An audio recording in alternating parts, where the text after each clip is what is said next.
Malachi McCourt, you're very welcome to the Limerick Post show and welcome back to Limerick. It's grand to be here, Megan. It is grand to be anywhere at my age. So.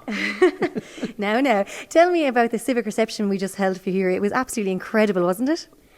It was more than incredible. I'm trying to think of another word. It might be a dreadful mistake. I don't know. I think, supposing they really find out about me and they're honouring me and I am not an honourable person, but don't tell them. I'm going to get out of town with my honourable award and get back to New York before they find out. But it's very strange to leave Limerick. It was June 13th, 1952. Was that 66 years ago? I was 20.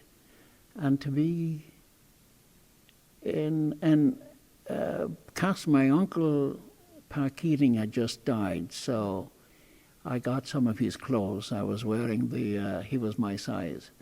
And it was his wife, Aunt Aggie, had just bought him new clothes for the previous Christmas, so they were hanging there. Mm.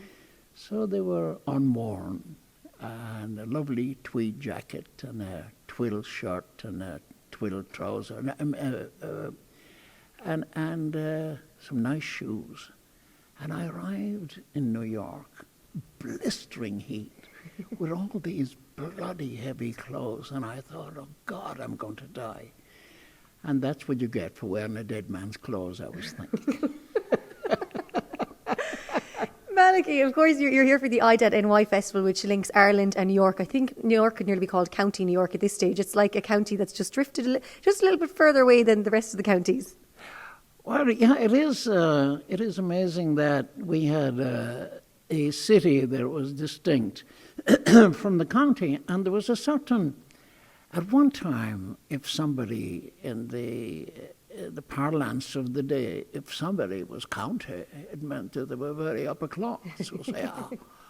But county Limerick was, they were, and then we Limerick people, of course, we were so smart.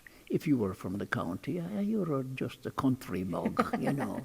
You were a bloody idiot, and that kind of looking down on rural people. Those small little things of cultures that are foreign to other people. But Limerick has a certain culture of its own, and it had language that was very extremely colourful. And I never realised how colourful. It may be ungrammatical and might have been uncouth, but it was very clever and very indirect. For example, they were talking about one politician, and they said, well, there's an indirectness of Irish speech that there's a certain no way of they'll not insult you directly. Mm-hmm. They say, well, if he were hanged now for his intelligence, he would die completely innocent. You know, there is that sort of thing. And so, then there were words I never heard anywhere. A drab, what was the other call it? A bit of a go with your hoop. And it was about, can I borrow your hoop? We had wheels. Mm. And then there was a thing about some fella had a hoop. It was just a bicycle wheel with the spokes gone, and you just ran around. And he left it outside the pub. He was a bit of an idiot, as they said at those times.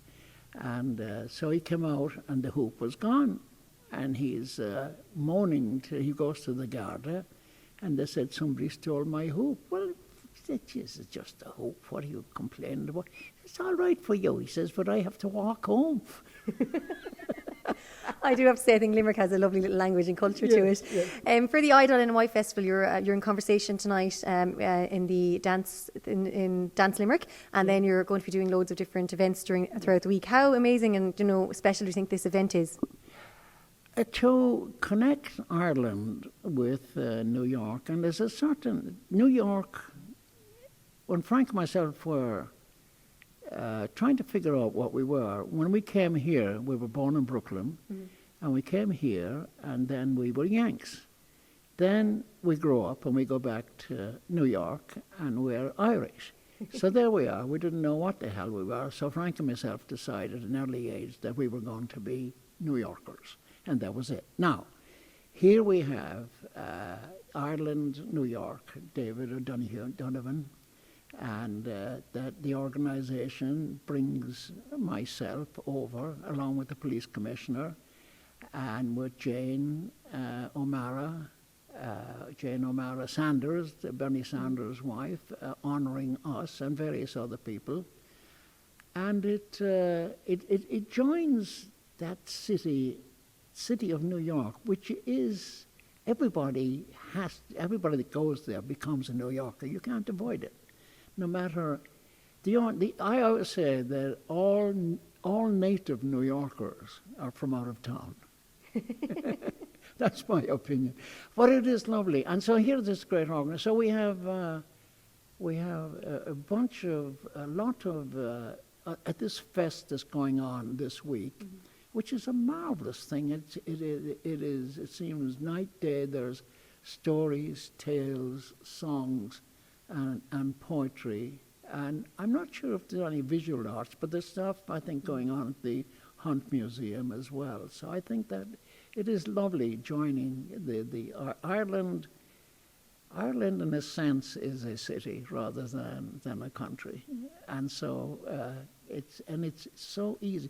I think the Irish were the only, outside of the Brits, I think the only people that went to America and had the language, and they had the advantage over all other.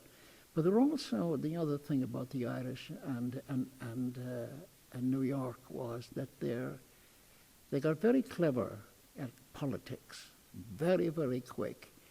And when, speaking of a language, when they use the pejorative of the Irish and having, they say, when they want to insult, you have the gift of the gab, you know, they put you down pejoratively, you see.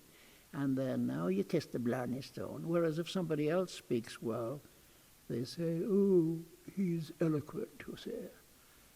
Well, that's a way of, but when the Irish, one of the reasons why Irish will now use 100 words where one would do is it confuses the English because they don't speak English very well. And then we speak so fast as well, we want to get everything in, so we do. That's very quick. Yeah, very fast. Malach McCourt, I could stay talking to you here all day and all night, but I know that you have a very busy schedule. Your family's here as well, so... Young Malachy, my son is over from Britain, and my beloved wife, 54 years, Diana, is here, and a woman who taught me a lot. See, because I'm not educated, so she went to university, so she teaches me a lot about language, and she taught me the word love and the action of love as well. And I love for my son Malachy and for my other children. There's 5 of them and 8 grandchildren, and it keeps me alive.